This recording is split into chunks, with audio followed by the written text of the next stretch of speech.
Hi, I hope you are doing well. And the പേര് സിയാദ് ഷമീർ. ഞാൻ Prepwise MCOM CUET എൻട്രൻസിന് വേണ്ടിയിട്ട് prepare ചെയ്യുന്നവർക്ക് അതിലുള്ള മാനേജ്മെൻറ്റ് ഏരിയാസ് ഫോക്കസ്ഡ് ആയിട്ട് ഹാൻഡിൽ ചെയ്യുന്ന ആളാണ്. ഞാൻ ജാമിയ മില്ലിയ ഇസ്ലാമിയ എന്ന് MBA HR സ്പെഷ്യലൈസ് ചെയ്തിട്ട് 2022 പാസ് ഔട്ട് ആയിട്ടിരിക്കുകയാണ് ഇപ്പോൾ. And I am right now waiting for my results. And എൻ്റെ പ്ലേസസ് ഇൻ കാലിക്കറ്റ്, വടകര, മണിയൂർ എന്ന് പറയും ആണ് എൻ്റെ നാട്. ഞാൻ ഡൽഹിയിൽ കഴിഞ്ഞ 1.5-2 വർഷമായിട്ട് ഡൽഹിയിലുണ്ട്. If I am talking about my schooling, ഞാൻ മെയിൻലി സ്കൂളിംഗ് നാട്ടിൽ തന്നെയായിരുന്നു. മീൻ വൈൽ ഒരു 2-3 years ഞാൻ ദുബായിൽ പഠിച്ചിട്ടുണ്ട്. അതിൻ്റെ കൂടെ ഞാൻ 12th വരെ CBSE ആണ് ചെയ്തത്. And after that Kozhikode government college മടപ്പള്ളിയിൽ B.Com in ഫൈനാൻസ് കംപ്ലീറ്റ് ചെയ്തു.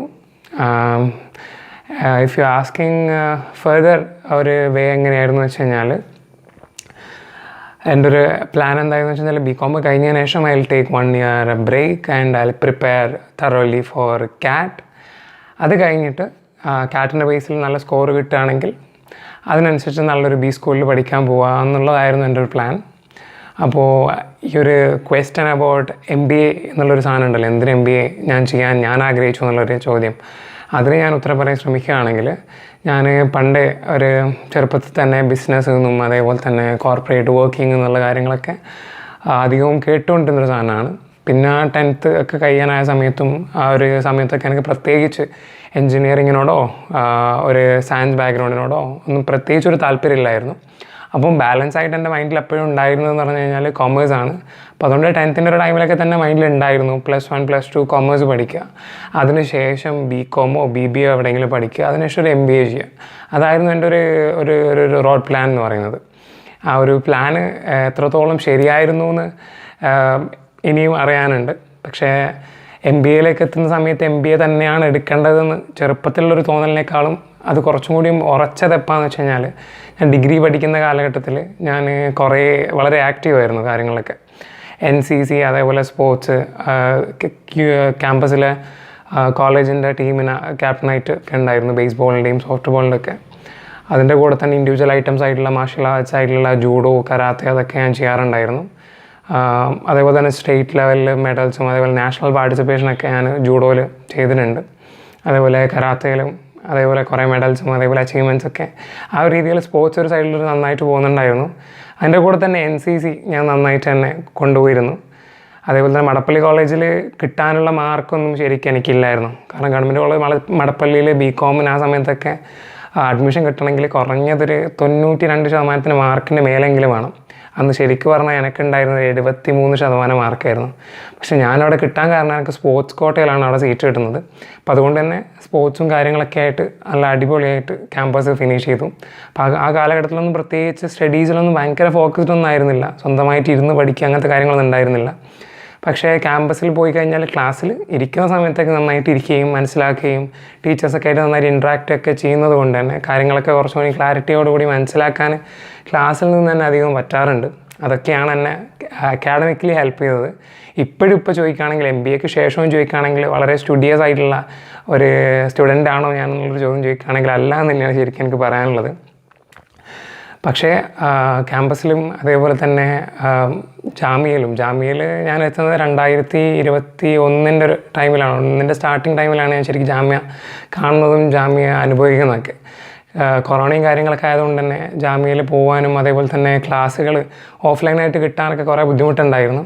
പക്ഷേ കുറച്ച് കാലം കഴിഞ്ഞതിന് ശേഷം അത് ഓഫ്ലൈനായിട്ട് കിട്ടുകയും ജാമ്യയിലെ ആൾക്കാരെ പരിചയപ്പെടുകയും ജാമ്യയുടെ ക്യാമ്പസിനെ പറ്റി മനസ്സിലാക്കുകയും ക്യാമ്പസിൻ്റെ ഒരു കൾച്ചറും അവിടുത്തെ രീതികളും അവിടുത്തെ ഒരു സന്തോഷങ്ങളും അവിടുത്തെ ഒരു യൂണിറ്റിയൊക്കെ വളരെ അനുഭവിക്കാൻ കഴിഞ്ഞിട്ടുള്ളതിൽ വളരെ സന്തോഷമുണ്ട്.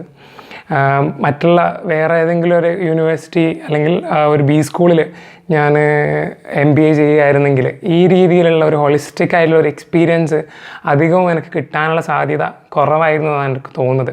കാരണം വെച്ച് കഴിഞ്ഞാൽ സ്കൂളിലൊക്കെ മെയിൻലി ഫോക്കസ്ഡ് ആയിട്ടുള്ളതെന്ന് പറഞ്ഞു കഴിഞ്ഞാൽ എന്താണോ അവിടെ പഠിക്കാനുള്ളത് അതിൽ തന്നെയാണ് അധികം ടൈം സ്പെൻഡ് ചെയ്യാൻ ഉണ്ടാവുക. കാരണം അത് അത്രയും tedious ആയിട്ടുള്ള ഇൻറ്റൻസീവ് ആയിട്ടുള്ള കോഴ്സാണ് മൊത്തത്തിലുള്ളത്. പക്ഷെ അതിനുള്ള ഔട്ട്പുട്ട് നമുക്ക് അവസാനം ആ ഒരു 2 ഇയർ കോഴ്സ് കഴിയുന്നപ്പോഴത്തേക്ക് നമുക്ക് ഉണ്ടാവും. I am not denying that fact. But ജാമ്യയിൽ പഠിച്ചതുകൊണ്ട് പക്ഷെ കുറച്ചും കൂടിയും മറ്റുള്ള സ്ട്രീമുകളിലുള്ള ആൾക്കാരോട് സംസാരിക്കാനും പല പല തരത്തിലുള്ള ആൾക്കാരോട് സംസാരിക്കാനും, ഉദാഹരണത്തിന് ഇപ്പോൾ ഞാൻ ജാമ്യ പഠിക്കുന്ന സമയത്ത് എനിക്ക് +2 ജസ്റ്റ് കഴിഞ്ഞിട്ട് ഫസ്റ്റ് ഇയർ ഡിഗ്രി പഠിക്കാൻ വരുന്ന കുട്ടികളെയും അതേപോലെ തന്നെ PhD 5-6 വർഷമൊക്കെ ചെയ്തിട്ട് അഞ്ചാമത്തെ വർഷം PhD സബ്മിറ്റ് ചെയ്യുന്ന ആൾക്കാരെയും അതേപോലെ പല വെറൈറ്റീസ് ഓഫ് ആൾക്കാരെയും കാണാനും സംസാരിക്കാനൊക്കെ കഴിഞ്ഞിട്ടുണ്ട്. ഒരു വ്യക്തി എന്നുള്ള നിലയിൽ ആൾക്കാരോട് സംസാരിക്കുക, കൂടുതൽ കാര്യങ്ങൾ അറിയുക, വളരെ ഡീപ്പായിട്ട് നമ്മൾ ഇരുന്ന് സംസാരിച്ച് കഴിഞ്ഞാൽ സമയം പോകുന്നത് അറിയാത്ത രീതിയിലുള്ള സംസാരങ്ങൾ അധികവും ഉണ്ടാക്കാൻ ഞാൻ അധികം ശ്രമിക്കാറുണ്ട്. അതിനൊക്കെ പറ്റുന്ന ഒരു സാഹചര്യം എനിക്ക് ജാമ്യയിൽ ഉണ്ടായിരുന്നു, അൽഹംദുലില്ലാ. അപ്പോൾ ആ രീതിയിലുള്ള ഒരു ക്യാമ്പസിലേക്ക് പോകാനാണ് എൻ്റെ ഒരു നിങ്ങൾ ഇവിടെ ആഗ്രഹിക്കുന്നതെന്നും കൂടിയാണ് എൻ്റെ ഒരു മനസ്സിലാക്കൽ. അതുകൊണ്ടാണ് CUT-ൻ്റെ ഒക്കെ ചെയ്തിട്ട് MCOM ഒക്കെ ചെയ്തിട്ട് ജാമ്യയിലൊക്കെ MCOM ചെയ്യുന്ന കുറേ ഫ്രണ്ട്സിനൊക്കെ ഉണ്ട്. അത് മലയാളീസ് ആയിക്കഴിഞ്ഞാലും അല്ലാത്ത ആൾക്കാരൊക്കെ ആയിക്കഴിഞ്ഞാലും. അപ്പോൾ അവരൊക്കെ ഒരു കേരളത്തിൽ നിന്ന് അവിടുത്തെ ഒരു സാധാ ക്യാമ്പസുകളിൽ നിന്ന് കുറച്ചും കൂടി വൈബ്രൻ്റ് ആയിട്ടുള്ള രാജ്യത്തിൻ്റെ തലസ്ഥാനത്ത് പോയി അവിടുത്തെ കാര്യങ്ങളും ജീവിത രീതികളും പല വ്യത്യസ്തമായിട്ടുള്ള ആൾക്കാരെയും അവരുടെ കൾച്ചറും കാര്യങ്ങളൊക്കെ കണ്ട് എക്സ്പോഷർ കിട്ടുന്നതെന്ന് പറഞ്ഞാൽ ജീവിതത്തിൽ വളരെ നമ്മളെ മാറ്റുന്നതും കുറച്ചും കൂടിയും ജീവിതത്തെ പറ്റിയിട്ട് കാര്യങ്ങളൊക്കെ മനസ്സിലാക്കി തരുന്നതായിട്ടുള്ള ഒരു അനുഭവം തന്നെയായിരിക്കും എല്ലാവർക്കും. അതുകൊണ്ട് തന്നെ എല്ലാവരും പ്രിപ്പറേഷൻ വളരെ നന്നായിട്ട് ചെയ്യുമെന്ന് പ്രതീക്ഷിക്കുന്നു.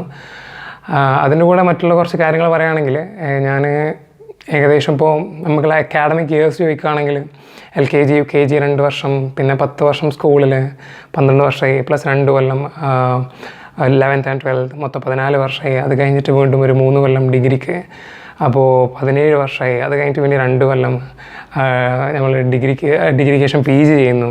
ഏകദേശം 20 കൊല്ലത്തോളം ഒരു അക്കാഡമിക് സ്ട്രക്ചറിൽ പഠിച്ചു പോയിട്ടുള്ള ആളുകളാണ് നമ്മൾ ഓരോരുത്തരും ഉണ്ടാവുക. അപ്പോൾ ആ ഒരു ജീവിത കാലഘട്ടത്തിൽ പല കാര്യങ്ങളും പഠിക്കാനും പല അനുഭവങ്ങളും പല യാത്രകൾ നടത്താനൊക്കെ പറ്റിയിട്ടുണ്ട്.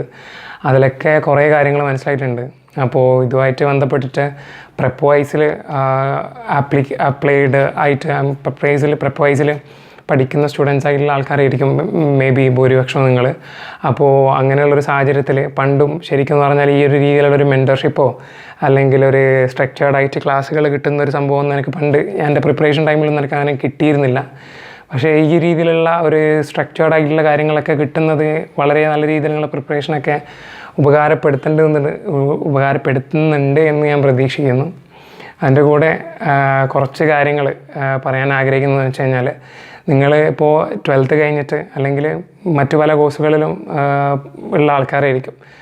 ജനറലായിട്ട് അഡ്വൈസ് എന്ന നിലയിലൊന്നും പറയുന്നതല്ല, ഞാൻ കണ്ട എൻ്റെ എക്സ്പീരിയൻസിൽ ഞാൻ മനസ്സിലാക്കിയ കുറച്ച് കാര്യങ്ങൾ ശരിയാണോ തെറ്റാണോ എന്നറിയില്ല. അതിൽ നിങ്ങൾക്ക് എടുക്കുന്നത് എടുക്കാം, എടുക്കാതിരിക്കാം. അപ്പോൾ അങ്ങനെ കുറച്ച് കാര്യങ്ങൾ പറയണമെന്ന് ആഗ്രഹമുണ്ട്. മറ്റൊന്നുമല്ല, എല്ലാവർക്കും സംശയമുള്ളൊരു കാര്യമാണ് സ്കോപ്പിനെ പറ്റിയിട്ട്. എല്ലാവരും അധികം ആൾക്കാരും എന്നോട് കോൺടാക്ട് ചെയ്യുന്ന സമയത്ത് ചോദിക്കും, എന്താണ് BCOM-ൻ്റെ സ്കോപ്പ്, അല്ലെങ്കിൽ CMA-ൻ്റെ സ്കോപ്പ് എന്താണ്, CA-ൻ്റെ സ്കോപ്പ് എന്താണ്, അതുപോലെ MBA-ൻ്റെ സ്കോപ്പ് എന്താണ്, MBA കഴിഞ്ഞാൽ നമുക്ക് എന്താവാൻ പറ്റും. ഈ രീതിയിലുള്ള കുറേ ചോദ്യങ്ങൾ ചോദിക്കുന്ന സമയത്ത് ഈ സ്കോപ്പ് എന്നുള്ളൊരു കാര്യത്തിൽ ഞാൻ എപ്പോഴും വെരി ഡൗട്ട്ഫുള്ളായിട്ട് തോന്നിയൊരു സാധനമാണ്. പണ്ട് ശരിക്കും സ്കോപ്പിനെ പറ്റിയിട്ട് ഞാനും ചിലപ്പോൾ ആലോചിച്ച് നോക്കിയിട്ടുണ്ടാവും. പക്ഷേ ഈ ഒരു തരത്തിൽ സ്കോപ്പിനെ പറ്റി ചോദിക്കുന്ന സമയത്ത് ഞാൻ മനസ്സിലാക്കിയ ഒരൊറ്റ കാര്യം മാത്രമേ ഉള്ളൂ, ഓരോരുത്തർക്കും ചേർന്നതായിട്ട് ഓരോരുത്തർക്കും ചെയ്യുന്ന സമയത്ത് വളരെ കോൺഫിഡൻ്റ് ആയിട്ടും വളരെ സാറ്റിസ്ഫൈങ് ആയിട്ട് ചെയ്യാൻ പറ്റുന്ന കാര്യങ്ങൾ ഉണ്ടാവും. ആ കാര്യങ്ങൾ ഏതാണെന്നുള്ള കാര്യം നമ്മൾ ജീവിതത്തിൽ പല പല കാര്യങ്ങളും ചെയ്തിട്ട് ട്രൈ ഔട്ട് ചെയ്തൊക്കെ മനസ്സിലാക്കിയിട്ട് ചിലപ്പം പെട്ടെന്നൊന്നും ഉത്തരം കിട്ടിയെന്ന് വരില്ല.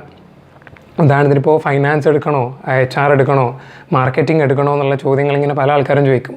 ഇങ്ങനെ പറയും, HR-ൽ പണി കിട്ടാൻ കുറച്ച് ബുദ്ധിമുട്ടല്ലേ, ഫൈനാൻസ് ആവുന്ന സമയത്ത് കുറച്ചും കൂടിയും ആൾക്കാർക്ക് ചാൻസ് ഇല്ലേ, മാർക്കറ്റിങ്ങിലാന്ന് നേരം കുറേ ജോബ്സ് ഉണ്ട്, അപ്പോൾ കമ്പാരിറ്റീവ്ലി മാർക്കറ്റിംഗ് എടുക്കുന്നതല്ലേ നല്ലത് എന്നുള്ള ഒരു ചോദ്യങ്ങളൊക്കെ വരുന്ന സമയത്ത് ഞാൻ ഒരൊറ്റ കാര്യമാണ് അധികം ആൾക്കാരോടും പറയാറുള്ളൂ. എന്താണെന്ന് വെച്ച് കഴിഞ്ഞാൽ, ഇറ്റ്സ് അപ് ടു യു.